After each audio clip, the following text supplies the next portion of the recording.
Hi, this is State Representative J.T. Wilcox. I am the House Republican Leader down here in Olympia. We just finished off the 2019 regular session. We got done about midnight. That was the earliest uh, end time for a day in the last week or so. And I wish I had better news for all of you. In the last few days, the floodgates burst open, and the real news is that we're all going to be paying a lot more tax. And what really bothers me about this is that there had never been a session that began with more surplus available to do the things we need to do in the state of Washington than this session did. And it is absolutely indefensible that additional taxes were taken from all of you and all of us.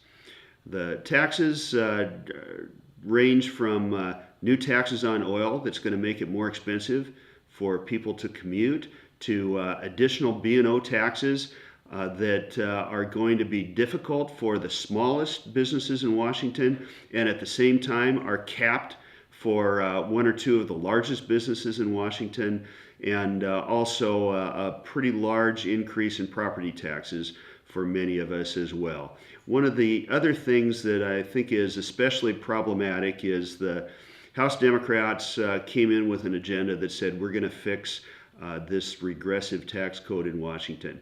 And instead of trying to fix it, they actually made it more regressive in many ways. A big disappointment. Now, there were some bright spots.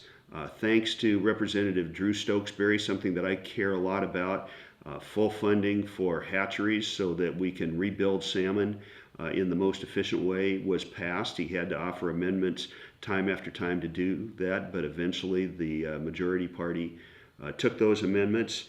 And there was good work in some areas of mental health policy and funding. There were some good moves in addressing opioids, although I think it was very unfortunate that the majority party continued to insist that cities should be allowed to have heroin injection sites. There was additional special ed funding that I think had been ignored in the past.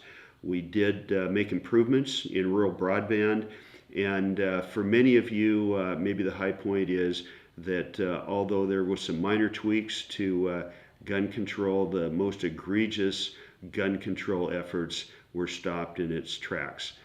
In addition, as we've talked about before, some additional regulation on small businesses has been stopped thanks to citizen activism.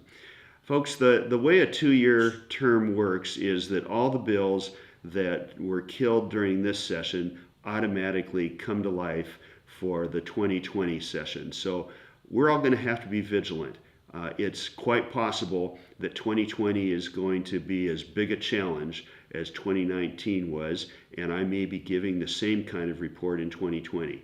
But I and the rest of the House Republican caucus are going to be working our tails off to make sure that we prevent that in the future.